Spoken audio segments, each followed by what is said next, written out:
there, I'm Marianne Taylor, aka the House Detective, and I have a bit of a treat for you all today. We are here at Lynne Grove House at Corinda. It's a private residence, so it's not normally open to the public, but I'm going to take you for a bit of a sneaky peek inside. The house was built by Robert Francis Hassall in 1883.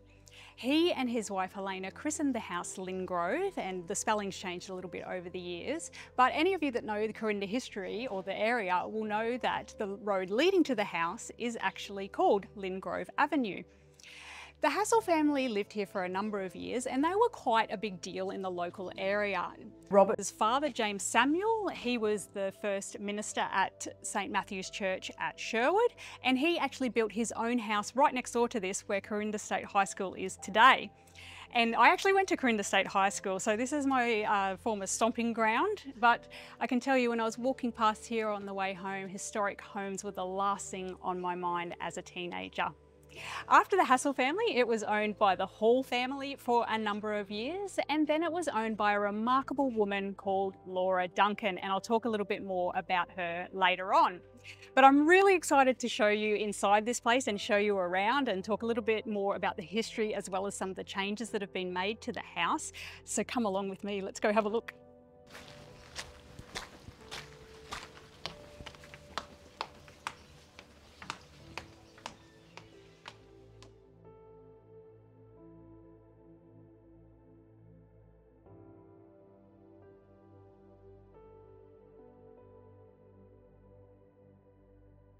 I'm standing in what is now the main entry to this house, but I'm actually not convinced this was originally the entry. But the problem with this house is it's very tricky to work out what the original floor plan would have looked like. There's been bits added on here and there over the years, I think, and it's pretty hard to unpick all of that. I haven't been able to find any records.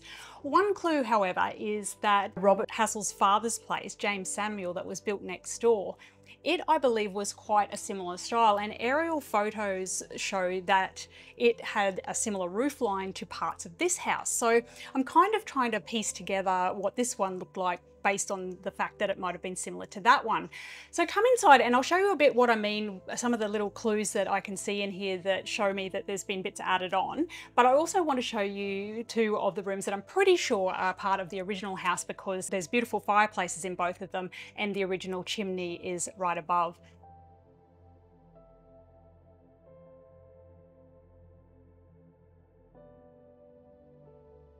I'm standing here in the entrance hallway and you can see these gorgeous arches behind me here. And what I love about this place is not only is it a stunning home, but the current owners have just done the most beautiful job of decorating it. There's lovely furniture everywhere and beautiful little trinkets all around and lots of antiques. So it's just an absolute pleasure to be here. It's a bit like being in a museum. Everywhere you look, there's something cool to grab your eye.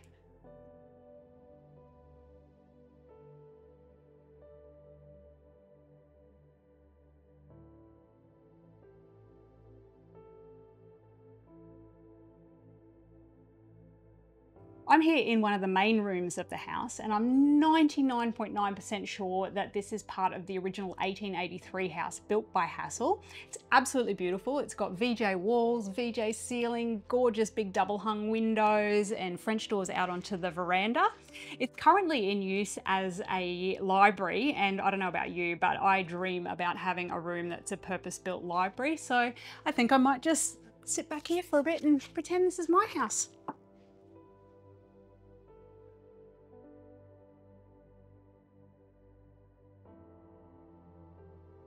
In addition to my own library, the other thing I used to dream about as a kid, and let's face it, I still dream about this, is having a really quirky attic space. So when you've got the dormer windows and there's all those cute angles and window seats and cozy little nooks to read a book, this house, Lynne Grove House, actually does have an attic. Now this is quite unusual for Queensland homes. I think partially because very early on the early settlers realised that it was just too darn hot to have a living space in the roof in Queensland.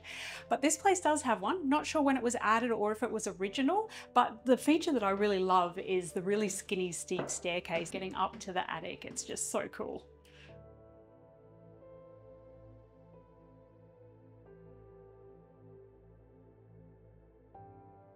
I mentioned earlier that it's very difficult to tie down what the original floor plan of the house was. There's a few different features that make me suspect that there's been a lot of alterations. Behind me here is one of them, this archway that sort of goes to nowhere. So what I suspect is that perhaps this was once one massive room that's been cut down smaller.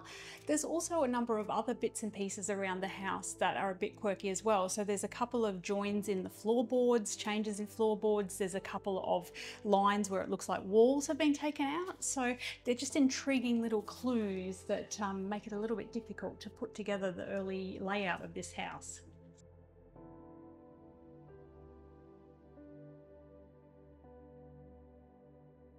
I'm now sitting in what was, I'm pretty sure, the other main room of the original house. It's another gorgeous room, high ceilings, a beautiful fireplace behind me, as you can see. And I love to think about all the different family gatherings that have happened here over the years. This is the master bedroom, and it's quite a big room. And from the outside, it's a bit of a weird sticky out bit. So I'm not entirely sure it's part of the original house design, but there is some local oral history that says that the house once had a chapel in it. So myself and the current owner were wondering if maybe this space was built for that purpose. But again, it's just, sometimes you just can't find these answers, unfortunately. But regardless, it's a beautiful big room and it makes a gorgeous master bedroom.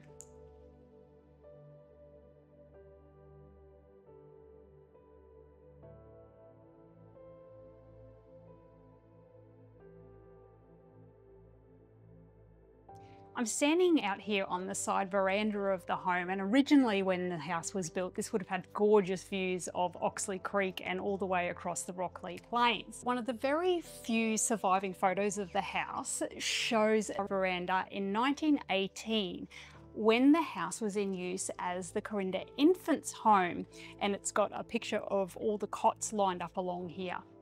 Now, this Corinda Infants Home was established by a remarkable woman called Laura Duncan. She purchased the house in 1914, and this was around the time that the First World War broke out. This was her city residence. She actually lived on a big cattle property out near Birdsville in Western Queensland. It's almost as far west as you can go in Queensland before you hit the Northern Territory and the Simpson Desert. But she lived out there with her husband, who she had actually met on her sister's property. So her sister married in 1894. The sisters were from Sydney and had lived quite a genteel life, but her sister Millicent ended up living on her husband's property out at Birdsville. So this would have been quite a shock to the system, I think, to these two young women who had been raised in the city. It's still a remote area now, although they get a lot of visitors. So Laura went to visit her sister Millicent out on this property, and she stayed there for a little while, and that's where she met her husband William Duncan. They subsequently got married, and they bought their own property nearby called Murraberry, although I have heard locals say it Murrabury, so we'll go with that.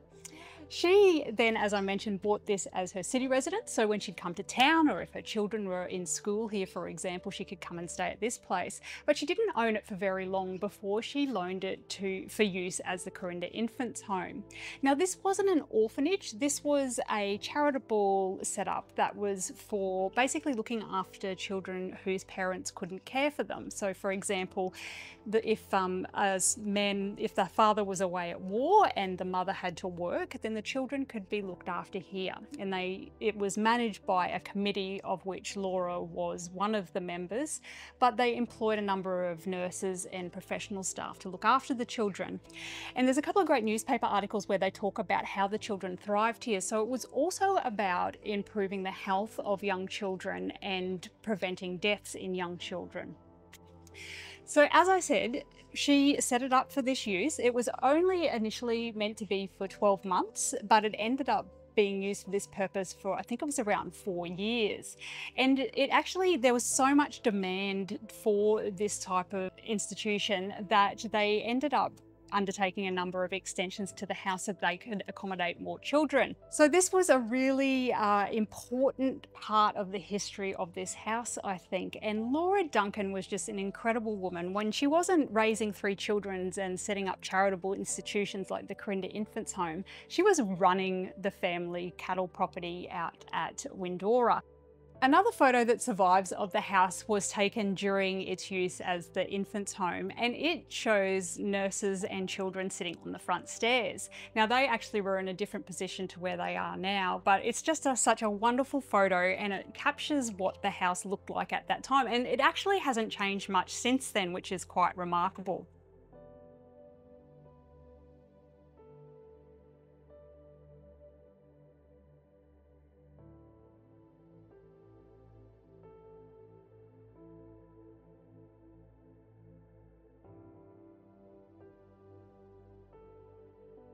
Well, I hope you enjoyed that tour of Lynne Grove House. I think you'll agree it's an absolutely gorgeous house with a fascinating story to tell. Thanks for watching.